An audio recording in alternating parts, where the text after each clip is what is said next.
You're welcome to my channel. In this video, we are going to be introducing our new course unit called Business Research Skills or Research Methods. Yeah, and we shall start by defining what research is.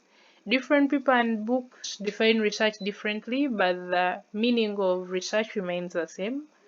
Yeah, so in this video, we shall define research as the process of collecting data, processing it, analysis and presentation of results to be used in decision making.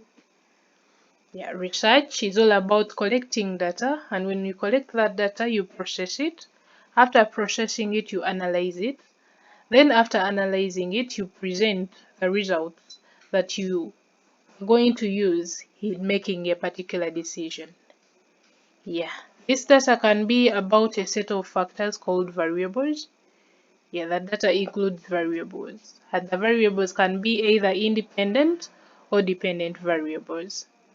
Yeah, so that's the definition of research, the process of data collection, processing, analysis, and presentation of results to be used in decision making.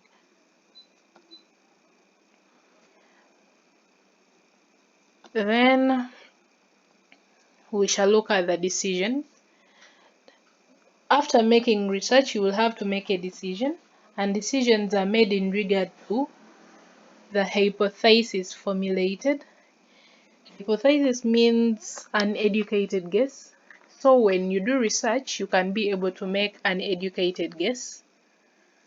Then in regards to the plans made, you make plans. After making plans, you will have to do research. Yeah, in order for you to make a decision. Then strategies laid down. When you lay down strategies about something, maybe you want to achieve something, you research about it, then you come back and make a decision. Yeah. So research is a human activity. It's a human activity based on intellectual investigations. It's done by humans. Based on intellectual investigations aimed at you do research firstly maybe to discover something new, yeah, or something that you didn't know. So it's aimed at discovering, then interpreting. Interpreting, you can be confused about something and you decide to do research about it. Use maybe Google or something else. Yeah, so that you can get the interpretation of that thing. So research is aimed at discovering, interpreting, and lastly, revising human knowledge on different aspects of life which require some level of knowledge.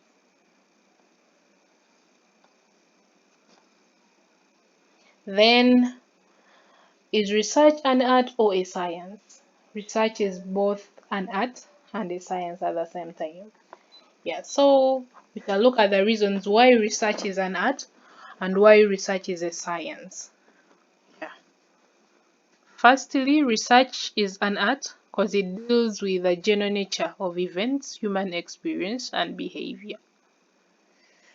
Yeah, you can decide to research about events, human experience, like things that happened in the past, what people experienced, people's behavior. You can decide to research about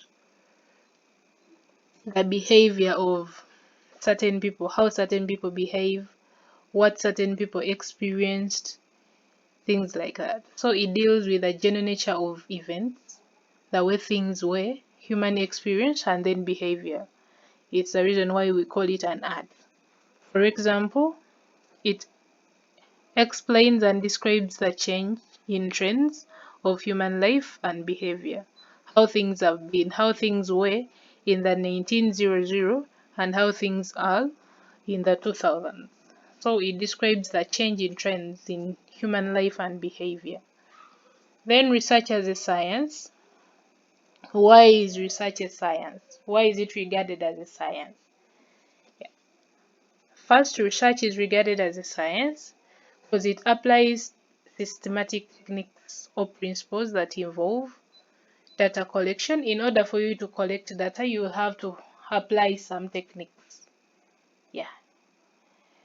Data collection, it applies systematic techniques that involve data collection, data processing, data analysis, interpretation, presentation, and processing. It is procedure in nature. So those are the reasons why research is a science and why research is an art. It's an art because it deals with the general nature of events, human experience, and behavior. And it's a science because it applies systematic techniques or principles that involve data collection, data processing, data analysis, interpretation, presentation, and processing.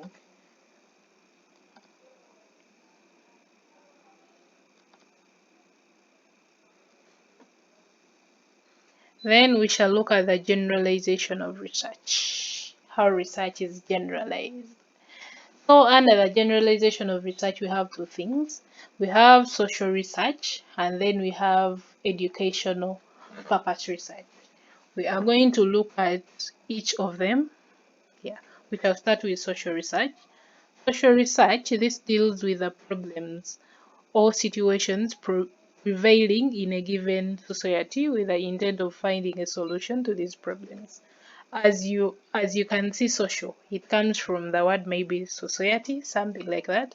So it deals with problems or situations prevailing in a given society with the intent of finding a solution to these problems.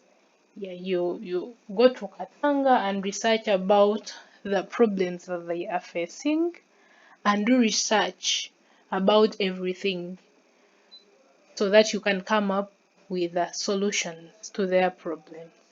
Yeah, for example, in categories of health, education, cultural beliefs, income status, and other phenomena and other services that a society needs. So that is social research. It's all about the society, what the society is facing, with an aim of you finding a solution to those problems. Then we have educational purpose research. Educational purpose research, this research is purely for education purposes. As you hear, educational, it comes from the word education. So this research is purely for education purposes. For example, for the award of master's degree or PhD. Yeah, they like the way they always give us maybe coursework and we have to research in order for us to get answers that we need to put on the paper. Yeah, so educational purpose research is purely for education purposes. Yeah, however, it can be social if students decide to do research about the problems in a given society to provide a solution as part of his research. Yeah, so educational research can be social. In case they maybe tell you to go to a particular society and find out the problems they're facing and come up with the solutions to their problem. So it's educational purpose research and at the same time it's social. It's social research. Yeah, so educational purpose research can be social.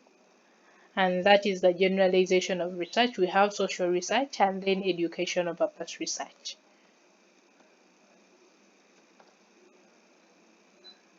So let's look at the aims of research. Why do we carry out research? Reasons for research. Yeah. Reasons for research. First of all, we do research to test and develop new theories. Yeah, you do research so that you can come up with something new, something like that. Yeah. And to explain social life by providing reliable and well documented information. To explain social life, what is taking place in a given society, maybe. Yeah. Then to explore the social reality in order to understand or grow critic. To understand the social reality. What is really taking place in a particular society, in a particular area. Yeah. If you don't do research, you can never find out like the real thing.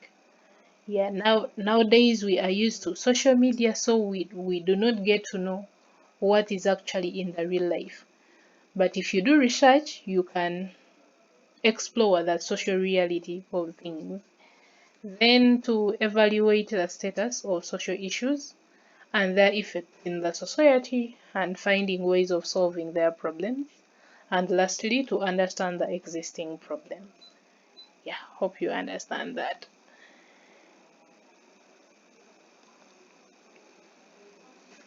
Yeah, so that was all about the introduction to business research skills or business methods.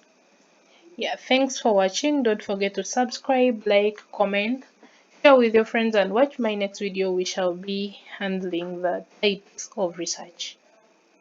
Yeah.